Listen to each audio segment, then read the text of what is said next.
Welcome to Guitar Gavel, a place for people who love guitars. These are conversations with musicians, guitar enthusiasts, techs, and collectors about their guitar journey and their love of the instrument. Thanks for tuning in. Please hit the subscribe button, share with your friends, and be sure to sign up for our twice weekly newsletter at guitargavel.com.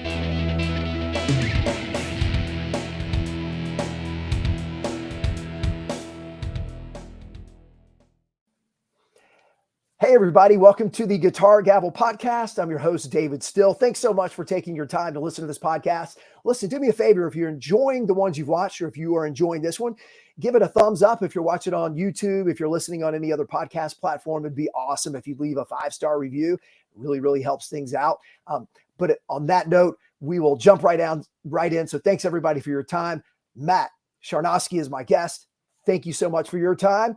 And listen, so kind of the theme is we've got this little community on LinkedIn. It's a very thriving guitar music community. We're a little guitar centric. And so a lot of most of my guests have been from LinkedIn, and Matt is another LinkedIn buddy. So Matt, welcome to the show. Thanks for being here, man. And oh dude, brother, my pleasure. And glad we could coordinate and make this work. So we talk a lot about guitars. Matt also is a professional in the music industry. So we're going to give him the platform to talk about what he does and talk about the services that he provides. And of course, I won't say, of course, that it started with a guitar. We're going to find out here in a second. Matt, when did you first start playing? And if it wasn't, your first instrument wasn't a guitar, tell us what it was. It was a guitar. I was about 8 years old when I first started getting into it a little bit. Pretty much it's a family affair. All my uncles did it. They started, teaching me little things here and there. And when I was about 8 years old, one of my dad's friends ended up giving me this old beater acoustic that had basically a concave neck. The strings are like about a quarter inch off the top. And so one of my uncles just shows me like a 12-bar blues. And it was just open string, which is super easy, but it hurt, it hurt to play a lot at first, and I probably drove people nuts because I couldn't stop doing it. I was like, I couldn't believe I was playing it because it wasn't any song in particular. It was just the fact that it was so familiar of a riff that, I kept going and going. And, eventually, probably about 2 or 3 years went by where I was just kind of like, playing a little bit and being a kid to also, backyard wrestling, all that, Yeah. It's kind of like a side thought. But, a few years later, I ended up going to one of the music stores, and I'll just get to the point. That my first guitar that was actually mine was a Fender Musicmaster. Cool. How I ended up with that was I was with my grandma one day and I said, "Hey, can I have $10? Can you?" I was like, "Here, stop here by the music store." And I was like, "I want to put this guitar on layaway," and they're like, "Okay." and then I like tell my mom, I was like, "Oh, by the way, I put this guitar on layaway." Like, what? Well, I guess you're just gonna have to go pay for it. So that's how I ended up getting that one. Dude, that's great. You asked for forgiveness and you recruited your grandmother to help you out. Yes, with a scam. Because I was playing the guitar. It wasn't a scam. Way to go, Matt. I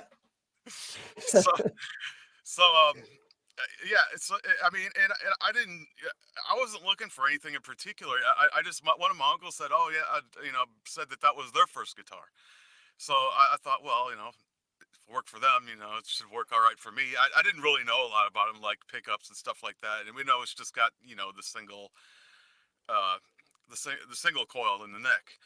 So, and this, we're talking, during the 80s, and it just wasn't, it came quickly apparent that it wasn't cool, when you got Eddie Van Halen with the whammy, and every other one's got a Floyd Rose on theirs, and humbucker pickups and stuff like that. So usually the story makes people's heads explode, because what did I do? I take it to the music store and I say, "Hey, I don't think I want this. I think I want that cheap Yamaha with the whammy bar on it." Yeah. Bye. There goes Fender Music. Now I look on eBay and they're, anywhere from 15 to 2,000, 1,500 to $2,000, and I'm Yeah. just like, because I usually save everything. I'm not, I'm kind of a pack rat when it comes to my gear, and yeah, that was my first guitar and how I got it, and That's right. And did you really trade it for, was it a Yamaha that you went yeah, for? Or was it, yeah. it was a Yamaha. I can't remember which model. It was not a high end. Okay. A high Yeah. end one. If anything, it was probably not as good as a Fender, but you could do all the things that everyone was doing on MTV with it, Yeah. which Yeah. was And very important at the time. it was, man. And you had to fit in with your friend group, right? Right, Like, right. yeah, I mean, it's important when you're a young teenager. Yeah, So because it's like, oh, I can do all this. Well, I got one little neck pickup, I can. yeah, But now I don't think that way. That was just, a phase. of course. And look, that's a logical phase, man. Like Yeah, you didn't really do anything wrong for the context of the situation and where you right. were at. When when you started playing, then did you take any formal lessons? You said music playing is certainly a family affair. Did you pick up any more from your Yeah, uncles or yeah?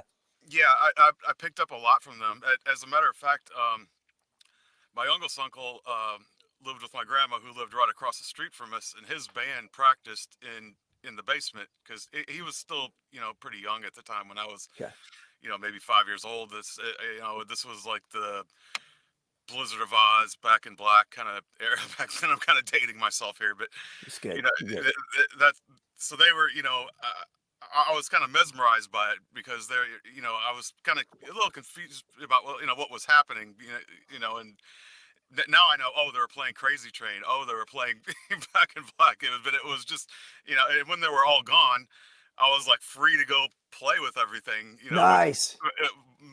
Mostly the drums were the most attractive because it was easy, especially as a little kid. But that's kind of how the family affair kind of blended in with the music. And yeah, I did take formal lessons for a little bit, maybe a year or two. Okay.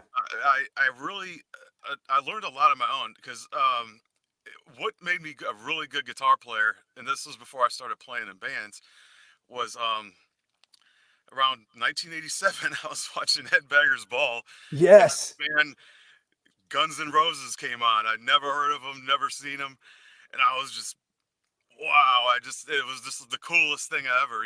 So I go buy the tape at the time, and I'm putting it in my boombox, and I want to learn the songs. I mean, they didn't have a book out or anything. Yeah. If you wanted to learn something, you had to just figure it out. And so what I discovered was, that useless pan knob that they put on top of boom boxes because you're sitting Yeah. right next to the other speaker anyways, if you panned on that particular album when they recorded it, they panned the guitars hard left and hard right. And so you could cut out one of the players totally and fill Wow. in with a band, and that's how I got to be a good guitar player because I found myself cutting out Slash a lot and playing. But I wasn't. I didn't aim to imitate him so much. It was more of the um, learning like the key because I've seen them in concert and he is pretty consistent about his guitar solos. I mean, he does think them out and they're pretty consistent. But when I would play along with them, and this is kind of how I got into a little bit of theory, is I got a book of modes and I would figure out what key the song was, and so much of his stuff was in minor or pentatonic minor that it just kind of developed from there that I realized that I could almost use the same pattern, all over the neck for almost anything, and Wow. it's playing along with them that maybe, and then I was like totally ready to jump into a band. I had this, and by the time I was like in middle school, I was me and a few friends, we would play the talent show, and by the time I was 13, I was playing in bars, which was totally fine at that time. Yeah. Nobody Yeah. cared. And it just kind of grew from there, and I the band grew, and we kind of had some minor regional success, I guess you could say. You know, and Were you the star of the show? no, No, I you was weren't. the lead Okay. guitar player. I didn't want to be. I've never been a great singer or anything, but I just liked playing the guitar and just focusing on that. And Yeah. yeah, I mean, well, and I ask in the context star of the show, this young guy, as I bounce the table around, young guy playing lead. mhm. I mean, it kind of had to be somewhat of a novelty, you know, if you're It 14, was a 15. novelty, especially because I would get up and jam with a lot of the older guys that I knew, and when I must say older, I mean like 20 something, Yeah, yeah. which doesn't seem very old anymore, but. No, it doesn't. Yeah. But yeah, I mean, I got a reputation of being good really quick, and that kind of carried me a little bit to getting in some of the higher quality bands and stuff like that, and getting good members and people who were dedicated and been very good at what they were doing. Well, A, were you playing the Yamaha at this time? And then No, B, no. So we'll no, get into, yeah, what were you that, jamming on? that's a good question. Mostly that that the, I did a lot of playing on that Gibson. It was it, it was atrocious when I got it, and the story of how I got it is probably one you're gonna like. Is that Yamaha? I had it at one of the school talent shows, and I left it like leaning up against a chair. Well, somebody knocked it over and it snapped the headstock off, and so it just so happened that this guitar had been sitting brand new in this music store for since 1978. I had to look up some of the stuff to fact check myself of like what year it actually was, but it was in the teacher's room. They kept it in there because the guitar teacher just liked it, because it plays really nice, and it still had the original price tag on it, which was like something absurd. It was like I don't know, like upwards of $2,000, I want to say, and we're talking in Wow. 1978. And I was like, well, how much is this? And you can have it for $400. I'm like, sweet, I'll take it. I mean, it plays awesome. It's it is ugly as sin, but we're starting to approach that that era where it didn't matter as much anymore. It was like it was like moving out of the '80s into the '90s. Ugly guitars were kind of cool in a way. That's right. Yeah. And I'm like, perfect. This is awesome. It plays great. It was a little bright, but a pickup swap and took care of that. All right. Well, all right. Let's stop because we're talking about, I think, the Gibson RD, right? Yeah. Yeah. All right, dude, get it out. We got to Okay. see it. I mean, this is a rare guitar. Yeah. So, well, the first thing I ended up putting a Fishman on it, which I do not use. I thought it was like an impulse buy, but I just really don't use it.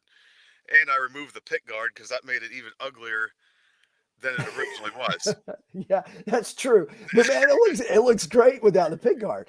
Yeah, it's not too bad. And this is actually a DiMarzio Tone Zone, and it's really for these bright guitars. It's like because this is like solid maple, and this thing is like a baseball bat. You're a big heavy baseball bat. Now here's the funny thing. I don't know if anybody's gonna see this or not, but the teacher used to flip this over and write on it. It looks just like a bunch of scratches, Oh, but I can see it a little bit. Yeah. there's like guitar tab etched into the back of this entire guitar of like I don't know what songs. I should probably try to play some of them and see what it actually what it actually is. Oh, that's right. And so this was a 78. What year was it? Yeah, I'm sorry. Yeah. 78. They got that thing where you can type in the serial number. It comes up as a 78, anyways. And Matt, we've talked about it, and I think you suggested that I write about the RD. You're like, hey man, this is what I've got. Like, I'll make us back here, split screen. And the RD, there was 3 versions of the RD, kind of Yeah, like, yeah. there was the artist model, which had active pickups in it, which I'm not sure what the I don't know what the point of that was really because the pickups and these were so microphonic, it's ridiculous. But I had played the bass too, and which is probably the only person I'd ever seen play it is, Nirvana. That was, his signature bass was the RD bass, which is That's right. Yeah. way heavier than that even. So when he threw it up and hit himself in the head, he's seriously lucky to be alive, and that's no joke. I don't remember that. I do remember that, man. I mean, that was a crazy moment, and then you know how heavy they are, so you can speak to Yeah, it. oh, absolutely. And yeah, so that uh, that one I played probably longer than any guitar that I've had. Yeah. I've had it since I was 14 years old because that's because that's yeah, Do you? I'm curious. Do you remember? Because it's all right. So Gibson fans or no Gibson fans, RD is a little bit of an oddball model. totally. Um, do you remember? And it maybe. Did you get any looks or questions like after a gig, like, "Hey, man, what are you playing?" I mean, I know we're going way back and Yeah, a little bit because nobody's ever. Not many seen people have seen one. it. The only other one I've ever seen is the one I think Foo Fighters used one, or Dave Okay, Grohl occasionally would play one, and I that's imagine that's right. probably because he got used to playing his buddies, messing around with his buddy's bass, and like, whoa, this is really something. I saw him like playing something live, and he was actually using one of those, and I That think makes that's sense. yeah, Yeah, go ahead. and I think that's right before they reissued the things, which, which was probably a terrible marketing idea. Yeah, if it didn't go well the first time, Right. maybe Yeah. whatever.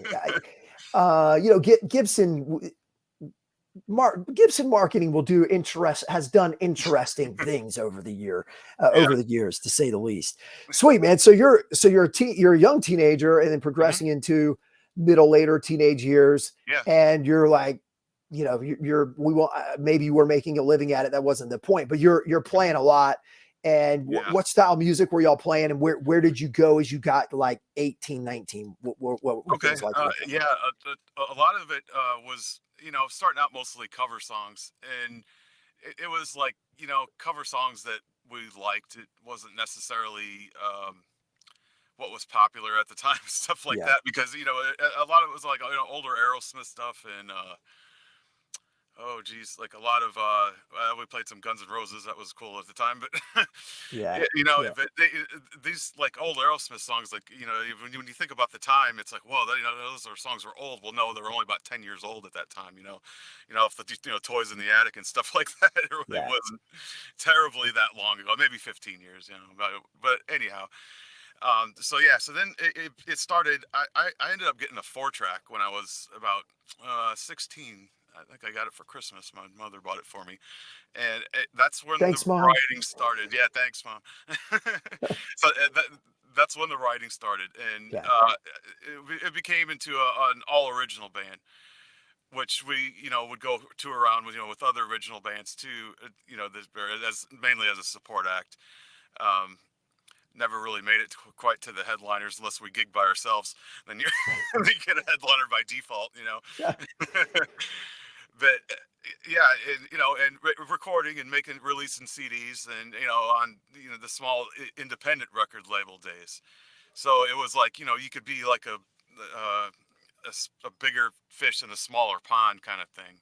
Mhm. And that was kind of like the Iowa, the Chicago area. We played Chicago a lot, Okay. Yeah. Peoria and all around places like that. And so and that lasted until I was about 20, 23. We decided to call that quits. It So, just yeah. yeah, I mean, we're talking Chicago, and I'm thinking to myself, is this kind of roll into the Wayne's World, like timeline of when Same Wayne's time World came period. out? Yeah. Yeah. Yeah. Okay. Okay. Cool. Cool. Yeah, well, so maybe shortly after, maybe like part 2 or something. Okay. Yeah. Which is still a good movie, but that's cool. Yeah. That's so. And were you doing a lot of the writing for the band?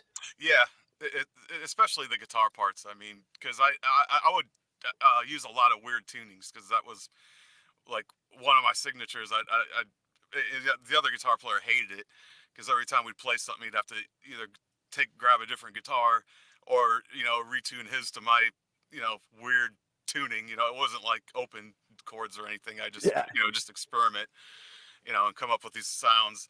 And so, yeah, it was very, it wasn't fun. I mean, I'm going to be honest. It wasn't a fun experience. I mean, Hmm. riding around in the back of a rider truck and sleeping in the back of it is not something for the faint of heart.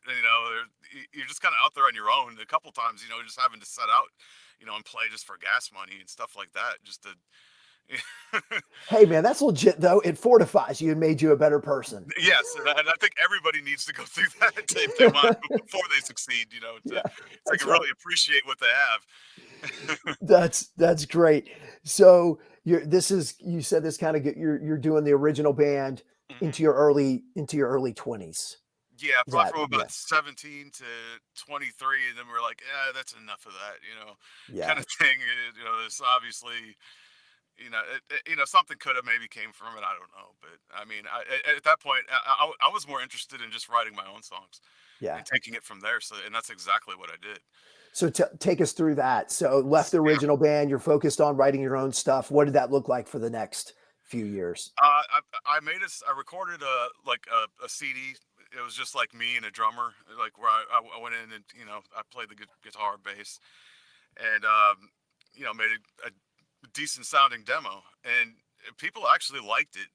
I just wasn't a great singer. That was the problem. The songs were good. I mean, they would have been great for somebody else, but I just never took to that role of being a front man at all. I just kind of like to hang out in back. I'm more of a private person, to get that kind of attention. I lost to get, that it was nice when you were in school because you were like, it would make you popular real easy. Yeah. Yeah. But after that, it just becomes a burden, to even attempt to try to be that person again. Well, well, I want to back up for 1 second because you Sure. said something that, and I don't know any better, so I want to hone in on this for a second. Yeah. Because as a songwriter, Hmm. I'm not, and this is where you set the record and steer the course here. Yeah. Oftentimes, you're writing about very personal moments, or you're Absolutely. exposing things as a songwriter that no one else exposes, unless you're a songwriter or a poet or a writer, Uh-huh. right? Like, and and you just, but you followed up with "I'd rather be in the back." So, kind of tell me how that weaves together, because, and I'm not a writer, a Hmm. songwriter by any means, but I know there is a serious level, or I understand there's a serious level of vulnerability, and boy, Yeah, that takes a lot to put yourself out there. it Now, does. yeah, and so can you speak to that for a minute, because you're still Yeah. right and it's still a thing, yeah. Yeah, I mean, you got to develop really thick skin because no matter what, you're going to get negative, even if you are good, you're going to get negative, attention or feedback from people who are just, jealous that maybe you're ahead of them in Mhm. certain ways, or, people just aren't going to like you. Not everybody's going to like you. Sure. For Yeah. sure, and it just, developing that thick skin and getting the being able to get through that. It's just, just that it's only one person's opinion. It's only one person's opinion. You just got to drive that in your head, to the point, and eventually it just doesn't bother you anymore. I just, I'll even joke about myself, especially if I, sing something, and I always sound funny to myself no matter what. People are like, I don't understand, man. You sound fine, but I'll never believe it, no matter how hard I I'm the try. same way. Yeah, totally. I don't like to hear my voice. No, I not don't at think, all. who likes to hear their voice. I mean, I don't like, know. Not very many people. There's a few people that seem to. I don't know. Very few. true. Yeah. Yes. All But right. Yeah. yeah, and that's part of it too. I mean, I I don't think I have the ability to compete with some of the other singers that are out. Because that's your competition. It's not your neighbor. It's not the musician on the other side of the town. It's the guy on TV. It's the guy on the radio. That's who you're competing against. And some of these guys were great. I mean, you're competing against Steven Tyler. That's your competition right there. Yeah. Tough. So it's like, okay, well, maybe I should just hang it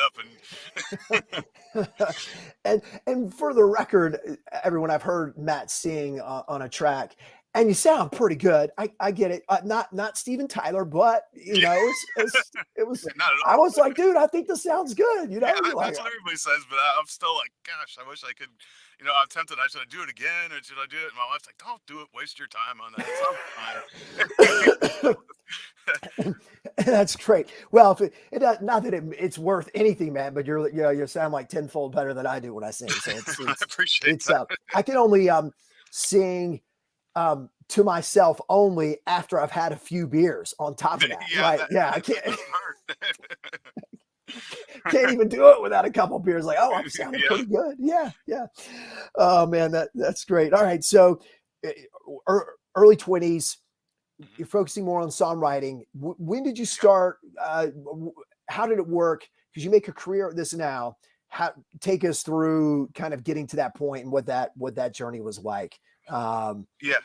Okay. So I left Iowa, where I was originally from, and when I moved here, it was kind of like, I wanted to start a band or something. I didn't know what I was looking for. I really didn't know what I wanted to do, because I kind of went, and did some auditions and stuff like that, and it was just like, there were so many. Just had a hard time getting people committed, at that age. Once you start getting up, in your 20s, people start having a lot of other responsibilities, and that drops off your ability to find people, quite a bit the older you get, and until you get into, that age where, the older guys will get together, because their kids are grown or whatever. They got, they've been hobbyists, kind of like on LinkedIn, you be friends with, a business person, because that's, their hobby's playing guitar. So that's what Yeah. that's why they want to, see your content or your, stuff like that. So, I mean, I decided that, so I went out and bought a digital recorder, and I thought, well, I'll just, try to write songs for other people, all the while unknowingly honing my recording skills, the whole time. And after that, shortly after that, I was like, this thing doesn't really sound that good. Let's try let's try using the computer. And I've never looked back from then. And it was just about, taking, incremental steps. I worked, jobs here and there, and just and kind of did it, just kind of part time.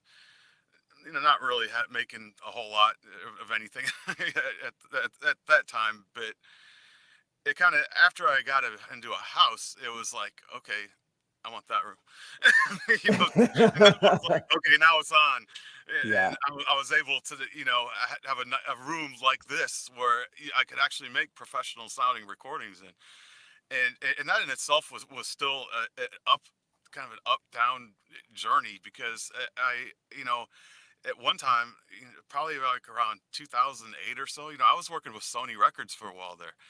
Wow. And you just kind of, things change overnight. And one day you're you're working for them writing, and the next day, well, the person that was helping you doesn't work there anymore, because it's almost like a revolving door of these connections. And things have changed a lot since then. And now it's all about streaming and home. A lot of people got their own home studios, and so the pool has gotten a lot fuller than it used to be, where only you either had to pay a lot of money to go to a professional recording studio, or you had to be really good at it. And now people are, the equipment's so cheap, and have money, to buy the equipment, of course, which used to cost a fortune, and now it's readily available to literally anyone. So how do you separate yourself? For me, it's doing as many styles as I possibly can. I mean, I never tell anyone no. I'll get a message, I got this dance track, I'm trying to produce, and send it over. Yeah.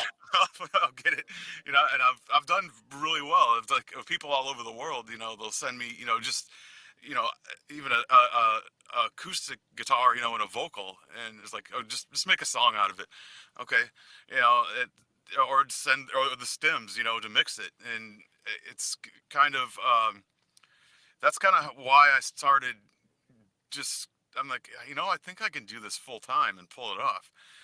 And so it finally got to that point after several years of going through several different phases of trying to find myself. And I think that's what it's all about, is like finding what you want to do, because there's so many different fields that you can in things that you can explore and work in, whether it's you know um being the artist themselves, or you want to, or being the guy behind the scenes, or being the guy behind the mixing board, at a Yeah. concert. There's all kinds of stuff to do. But this is what I like doing. I mean, even if it's someone else's music, I love it, especially if I like the song. I mean, if I like the song enough, I'll, and they say, well, I don't have any money. I'll like, all right, let's do this. You just, we'll split the, we'll split the royalties off this one 50%. I think it's great. I think there's a chance it'll happen. And even, and if not, it's my own doing. It's not that and there's no real loss. I mean, but I mean, I'll push these songs too, because I have a vested interest in, as if they were my own. Yeah. I've only done that twice in my life, but because most of the time what I get is not number one hit material, Sure. Sure. but every once in a while there's that diamond in the rough that you'll find, and sometimes that's still not enough. You just need a little bit of luck and a lot of patience. Yeah. Yeah. And I mean, a lot of luck and a lot of patience. And that's exactly, it sounds like that was kind of the trajectory for your career too. Like Yeah. your persistence and your reps Yeah, it was absolutely paid off. just keep just keep punching at it. And I mean, and now I have people all the time, asking me for, you know, can you do this? Can you do that? Almost more than I can keep up with. It's it's quite a bit. And and plus I got a few people that like on my website that I kind of committed to working with. So I do help them out with their mixing and mastering and stuff like that. But they largely they record their own. It just I'll touch it up a little bit, just to give it a little shine. But other than that, and I've had people come over here and record. I mean, it's I've there isn't really room in here for a drum set, but that's okay. We can make that happen. Yeah. In the computer. Right. But yeah, but I mean, I got tons of microphones. I can play a lot of the instruments. If I just get even an idea, vocal track, no problem, turn it into a full song. That's But cool. We were talking offline, play a mhm, little mandolin, a play little bit, piano and keys yeah. as well. Now, all right. So random question. If you had to sit down at a drum kit, Yeah, could you do it? yeah. Okay. I Yeah. should have Yeah. mentioned that. I was pretty good at it because my stepbrother was the drummer in my band. Oh, nice. Yeah. So Yeah. I mean, I was playing him, pretty much every day. Now I'm not Neil Peart or anything close, Understand. Understand. but I could pull off, you know, I could pull off a few songs from, I'm sure. That's pretty cool, man. I mean, all these instruments. So before we kind of go back, Hmm. to maybe learning about how you got on some of the other instruments, but to guitars as well. GABA Music Works is the name of your company. Yes. So to let everyone know where they can find you, whether that's via your website or any of your social channels. But you plug away, man. Tell Yeah, everyone. it's the website's GABAmusicworks.com, and that's GABA musicworks.com. Or they can find me on LinkedIn. I'm the only Matt Charnoski that I know of. I'm pretty easy to find. Or same with Instagram, Matt Charnoski. That's kind of the good thing, you can use your name, and because nobody's used it yet. That's awesome. Yeah. So All right. any of those, I can be contacted any that way. And we do full production here.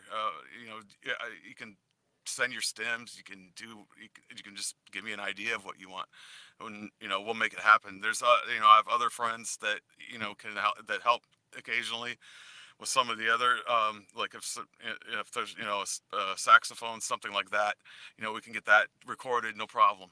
Or, you know, or any instrument, you know, there's a lot of people here that I can get a hold of to, you know, to come play that role if it's something that that I don't know how to do, which is never doesn't happen that often. It's usually pretty your standard stuff, you know, and that's you know, that goes for, you know, dance music, anything. I've done hip hop, I've done um, pretty much not everything. There's so many styles that I haven't, that, you know, I know what you mean, though. Yeah, yeah, yeah. there's like an endless list of, you know, genres that you know, and I'd be dishonest for me to say that I've done everything. So that no, I haven't tried everything yet, but I will try anything. There we go. You haven't done everything, but you are willing to do anything. Absolutely. Yeah. Yes. All right. So, well, real quick, you're mentioning the studio. We were talking about this Mhm. offline. I'm actually going to just quickly make you full screen because Sure. I want, you know, we were talking about audio and I was, the acoustic panels behind you, Mhm. and you said you made those. Yeah. So for someone, yeah, talk about that for a minute because folks may be interested in doing that themselves. And how'd you do it? Yeah. Um, basically, these are kind of a combination of whatever I could get my hands on. Either it's Owens Corning 703, which is the yellow stiff insulation that is often used in HVAC, and Rockwool, which is often used in walls insulation. And basically, these are all built off of. They're all. You can't see the front here, but it's even more heavy up here. Um, but they're basically just like either sheets of Rockwool or a 703 or 705 with built in a wood frame with fabric around it, and you staple it. And they're not fun to make, but it boy does it save you a ton of money. I mean, especially with shipping. I mean, these are large items, and it's like the shipping is as much as the product is. So it doesn't make a lot of sense to me to order them. I mean, and yeah, they may not be the prettiest, but hey, they do the job very well. So I mean, and you know, I'm very pleased with the results after several years of testing. You know, they got something called Room EQ Wizard that'll kind of show like what's going on, you know, acoustically in your room, and it gives you kind of an idea of, you know, there's calculators like room absorption Yeah. calculator, like kind of what you need. And it's not a perfect science. It's more of a black art. It's you know, everybody does it a little differently. You know, it's some people will say, "Oh, you don't even need it," and it's like, "Well, how many trips of the car do you make when you try to make a song? You know, before you can, you know, get it right the first time." So that's what the advantage is me is was to me is the time, and I noticed the sound quality of the result, or the end product was way better after because I'm able to hear everything so much clearer. I mean, the bass is so much tighter. It's just like it's night and day to what I used to have, which was I had a couple, but it wasn't nothing like this. You know. So another thing you can hit Matt up on is how did he make it? You can send you a message. You can give him. You know, you might have to do a tutorial video at Yeah, some point. yeah. Yeah, here's how. Yeah, absolutely. And you know, there's several different ways to make them. I mean, I got some here in the side that are just leaning against the wall. I mean, and that's fine. I Mhm. mean, they Yeah, don't have to be, you know, I mean, if you want them up high, of course you're gonna have to mount them. But like you know, your first reflection points off your monitors, like on the sides here, I just leaned it, you know, up against the wall or up against the panel that's behind it. You know, whatever works, right? I mean, it's you know, it's not like it. You know, a lot of studios, you know, they advertise, you know, these giant consoles and stuff like that, and yeah, that's great. You know, everybody would love to have that, but not everybody has the room to do that, mhm. or the money to have a, you know, $100,000 console, and you know, I'm kind of fine just mixing on the screen. I got like a uh, fader box here that I don't know if it's too wired in, you know, just for fine adjustments. But all I need is one fader, and then you can just click it over to the next track. And I Do mean your that thing. Yeah. as long as you have automation, because you know it used to be people would play the mixing board console like an instrument, you know, because that was like, you'd have three guys moving faders all at once during the mixdown, phase, back when, that's all there was. It's to make things louder and softer, and, while it's playing. Right. So, but that the automation in the DAWs has kind of, eliminated that and really made it really easy for one person to do it themselves. So It's pretty, yeah. No, excuse me. Go ahead. Go ahead. yeah, so I mean, to me, I don't have anywhere to put one really, and I probably wouldn't use it that much as I think I would, or as cool as they look, but I've gotten away with it without a problem. And I know many, many, many, many other people that have too. Yeah. Yeah. I mean, they get an A+ for looks, They get an right? A plus Yeah. for looks, definitely. All right, sweet, man. Well, let's talk a little bit about some of the guitars behind you, Sure. and kind of where I mean, clearly the band, the original music, and then going into the recording and how that's all parlayed into what you do for a Yeah. living now, Hmm. which is really awesome. But guitar wise, Yeah. the RD was your main axe as you're Yeah. gigging. I've been for a long time. That is so great. And you may not have it, but maybe you do. What was after the RD? What was the next acquisition, and where did you kind of go from there? I think that was the Paul. Okay. The Paul too. It's a kind of funny story about how I got this one was probably around let's see here, 1998. Somebody ran into the back of my car. So instead of fixing it, I just took that check, and I think this was like 700-800 bucks or something at the time. I saw it at the music store. I was like, sweet, it's kind of like a Les Paul, but it's lighter, and it pretty much sounds the same. I I was thinking about doing like a show and listen, but I wasn't sure if it was gonna work or not. Maybe next time, but All right. so that's that one. Um, this is the other one, the mystery acoustic, the Yamaha sort of hummingbird copy thing. I got this for 25 bucks, and it plays incredibly well. It was just sat in a garage, and even came with a wasp nest, which it's not there anymore. But I had to replace the nut, but that was it. Other than that, it's a fine guitar. I can't find anything about it really. And there's no label inside. Yeah, it's a FG295S. That's right. Yeah, because I've looked into this too for you. Yeah, I was it's like looking. Yeah. there's like almost zero information on there. But anyways, moving on. Okay, this one is 1980 Guild D25. I looked at a couple things about this guitar. Apparently, the black one is very rare. I saw one go for 1,500 bucks on Reverb. I paid like 400 for this, and Wow. the funny the Sharpie to paint ratio on here is pretty high. Oh, that's awesome. When I got it, it looked like somebody dropped it out of the back of a pickup truck. I mean, you could even see the headstock. Oh yeah. How Yeah. roughed up that is. But the funny thing with black guitars, if a Sharpie kind of really does a lot to make it look better.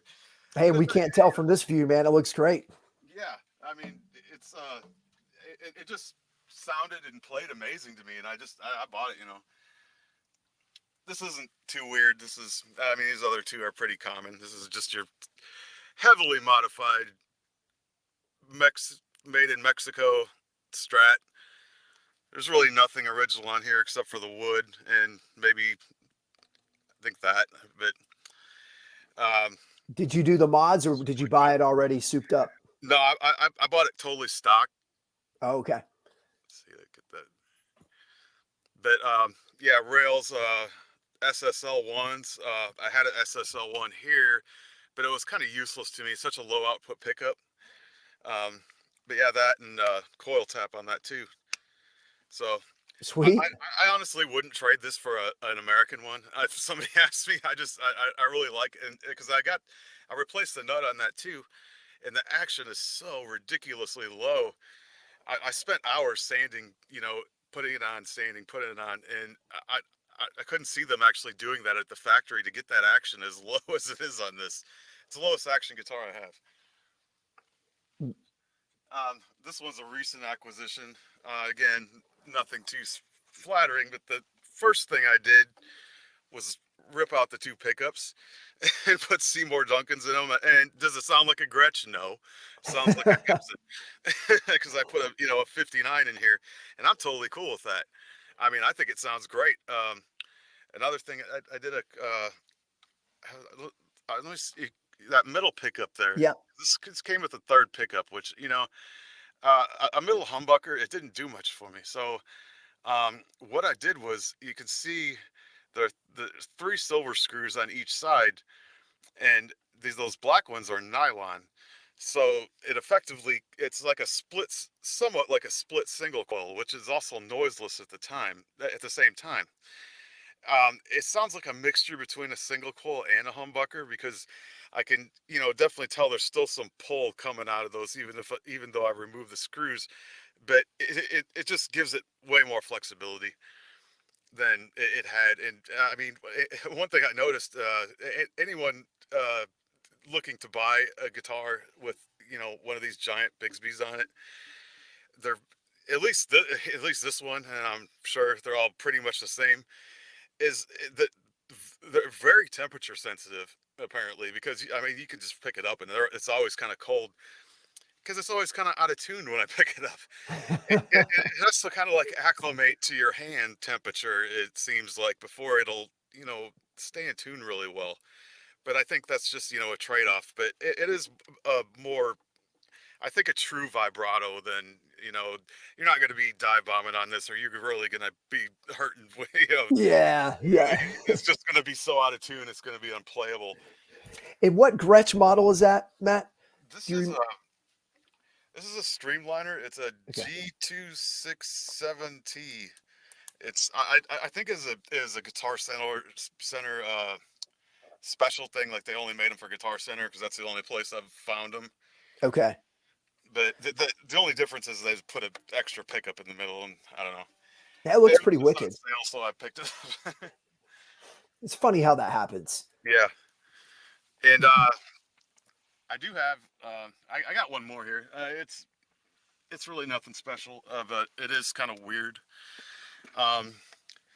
This is a cheap SX. This guitar was only $175, but the only good thing about it was the wood. So, I replaced all these. It's got P90s in it, which is what I wanted. I wanted a P90 guitar, so I was like, well, if the wood's good and the neck's okay, I can, put a new nut on it. I can change all the electronics out, and should be good. So I mean, it's a pretty solid guitar. I just saw, maple body,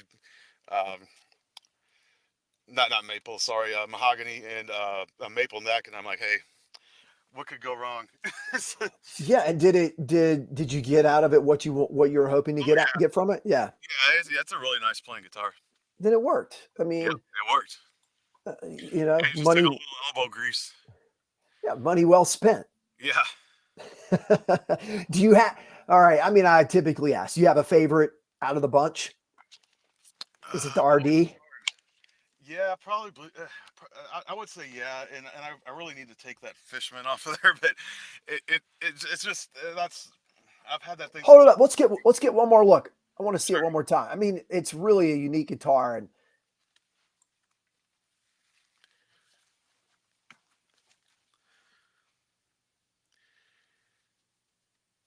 yeah, I mean, not many people get to see that in the flesh and blood. It's so funny. When I love the stories behind guitars. Of course, you never know. If it's used, you're never going to know all the stories unless it was with one owner and whatever they told you all the stories. Yeah. But my favorite part about that guitar, from what the story that you shared with us, is the fact that the instructor spent probably years flipping it over and transcribing music on the back. Yeah, like it's got tab all over the back of it. That's so awesome. I mean, maybe not the best move, but that's so awesome, right? Yeah. I'll never sell it, so I'm like, I'm not. worried about it. I mean, I don't even know what the value on something like that would be, or if anyone would be even interested in it. But Well, I mean, I, hey, look, from an artistic perspective, that's like Scott Olson, podcast guest several episodes ago, has I think oh gosh, I can't remember which one it was, but he has one that he's been basically doodling artwork on the front and back for years and years and years and years and years. it's permanent. Yes, and it's it's his favorite guitar. I mean, everything, the story that he told about it's wonderful. With your RD, or just thinking creatively, that's art. Like you've got who knows how many songs worth a tab on that thing. Yeah, That's so awesome. They were, I've thought about, seeing it, but it's just such a it's got so many of them that they're overlapped, they're. It's hey, if you ever, put out your own album, an album of your own, man, you can get your Crayola. Yeah, put out your Crayola crayon, put your paper on it, and see what happens, and whether it's good or bad. That's the album artwork, man. Like that's done. I can't produce, but I can give suggestions about album art, whenever. Yeah, that would be cool. I never thought of doing that because it is cool. It's like a mishmash of, geez, I don't know how many songs of. Yeah, I mean, hundreds, probably, depending on how much you use it. Yeah, that's really great. Well, all right, kind of thinking about guitars. Did you ever have one that got away that you really wanted, or that you couldn't? I mean, that you saw you couldn't afford, or it sold out from underneath you? Anything like that? The Musicmaster. Yeah. That's fair. Like, ouch. Because I would have kept that. I'm not one to really sell. I'll usually keep stuff, forever. Like that guitar I've had since I was 14. I should have still had it. It was just the times. It wasn't. It wasn't cool enough for me at the time. Now it is. Sure, but it wasn't then, and that's you in the guitar buying, selling, or just gear acquisition, whatever it is, man. It's what you need in that moment of time, and it's where you are for the style of music, or where you think you want to go with your music. Right. Yeah, and tons of regrets. I mean, that's the way it is, but also the way it is that's how life is. Right? Yeah, that's true.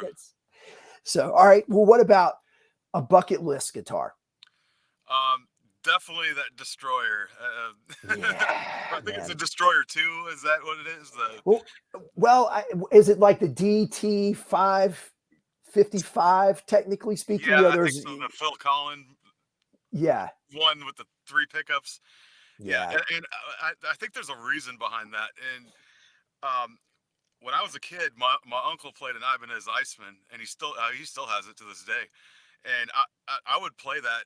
That was the first guitar I've touched, was an Ibanez Iceman. Wow. And so, I mean, he would let me play it carefully because it was his baby at the time. But I think I was just kind of gravitated towards those classic Ibanezes because it was such a nice. I mean, it's still such a nice guitar. It is. I think the Ibanez, just the symmetrical double cutaways, but their artist series that never really had a name. I mean, first of all, Ibanez called everything artist with 4 letters after it, like, or 5 letters or whatever, for years. So, that encompasses like hundreds of models in many ways, through the 70s, the late 60s, early 70s. But they're symmetrical double cuts with the double humbuckers. I mean, they made a big, there was a gigantic variation of those. Yeah. Something about, I don't know, Ibanez just nails it for me, man, from the late 70s. Just does. So. Yeah, the old ones for sure. I mean, and even some of the, the 80s ones are the really good guitars. They don't look like as cool as they did at the time, but it seems like I found myself like, kind of looking back and like, I'd really like, something like an old Charvel or something like that, but I look on eBay and it's like they're $2,000 plus, for an old, an 80s Charvel, model, whatever. Yes. Yeah. Very expensive. All the 80s have gotten expensive because all of, well, my theory, right? All of guys a little older than me that were coming of age in the 80s, mid-teens, let's say in 1985. They have the discretionary income. Their kids are now out of the house and in college, and they're like, man, whatever. I'm buying the one that I didn't get when I was a sophomore in high school. Yeah. I don't care what the price is, and it's $2,500. I'm buying it. The price is way high. Yeah, yeah. By the way, I can't remember if I messaged you this several months ago. I saw your Destroyer at a guitar show. Mm-hmm. The middle pickup was not original, nor was the housing, but I think they had like 2,500 on it. Yeah, that sounds about right. Yeah, I mean, I think it was probably fairly priced. I'll say at this show, in my opinion, everything was really inflated. So there was certainly a little wiggle room in that one. Right. I don't know how much. I saw some guitars that there was a lot of wiggle room, or they're going to live with them forever because they were ridiculous. And then prices are just in the last couple of months started to come back down a little bit. So that will probably play out going forward through the rest of this year. All right. Kind of last couple questions, man. Do you have an all-time favorite guitar experience? Whether maybe that was you when you were playing or when you were recording, or that could have just been you saw someone at a show and it just blew your mind. Probably opening for Motorhead and hanging out with Lemmy afterwards. It was really. So you opened for Motorhead. Yeah. Nice. That's like for some reason meeting Lemmy was like on everyone's bucket list. And so I was like, wow, cool. And he was such a nice guy. I was like, I'd always heard that, from people. And I remember being, when I was younger, he was actually writing, my sister used to look at these, like, I think it was called 17 magazines or something like that. I think that's it. It was like he had a Dear Lemmy column in there, and his advice was so sound, it was crazy. And so I finally got to meet him, and he was just so nice, and it was like he was sitting at the bar, just like I'd heard he loved those games, that they put on the bar ends. And, and I just walk up to him and start talking to him, and he's just, just started talking and talking and talking and talking. He's like, why? He asked me why I didn't have a beer. And I was like, I don't know. I was like, I got to play here pretty soon. He's like, get this guy a beer, I'm like, oh, cool. And I did ask him one question, and I was like, why do you put your microphone up so high? And his answer was, so I could hit all my high notes. That was his from the horse's mouth, which I thought was a great answer. Yes, man. That's so awesome, and that, like, dude, the fact that you asked that question, your trajectory to what you do now, like, it all makes sense. Like, I couldn't help it. I was just so curious. I'm like, because it seems so strange, to kind of in a way, Yeah. But that's what made the dude unique. He was just, he's just he was totally different than what I expected. Yeah. Yeah. Well, I mean, everybody is. I mean, a lot of it's, an act. He's just a nice guy, Sure. I'll hey, having that kind of a look, is gonna give a certain persona without you knowing any better. And then most people are soft and sweet on the inside, across the world. There's the the few that aren't, but generally, no matter how tough you look, Right, like me and you were so tough looking. Matt, man, well, this has been a blast, dude. All right, yeah, definitely. I'm so glad we got to hang out. I can't thank you enough for your time. Thank you for welcome. I'm glad to do it. Man, oh, dude, taking us through your story and your journey and showing off some cool guitars it's been a blast. Right. Dude, thanks so much. Any parting thoughts, man, or I'm going to wrap this thing up. We'll do it. Yeah, I mean, if we could do it again sometime, I'd do like a listen or something, a show and listen or something like that. I thought about that, but then I'm like, what if it doesn't work? Well, all right. We bring a good point up. We'll take this offline in a second, because maybe we turn the camera around too, and we could see you do a little work, play, do a little work, a little mixing, kind of through your process. We'll talk about that here in a sec, dude. Okay. Thanks so much, Matt. This has been a blast. Thanks everybody who's made it this far into it. Thanks for your time as well. Hope you enjoyed the show, and we'll see you on the next one. Give me a couple clicks, Matt, and I'll have us out of here. Thanks everybody. Thanks for tuning in to the Guitar Gavel podcast, and a special thanks to Steve Kuykendall for composing this music and being such the great guy and friend that you are. As a reminder, hit the subscribe button and sign up for our twice weekly newsletter at guitargavel.com.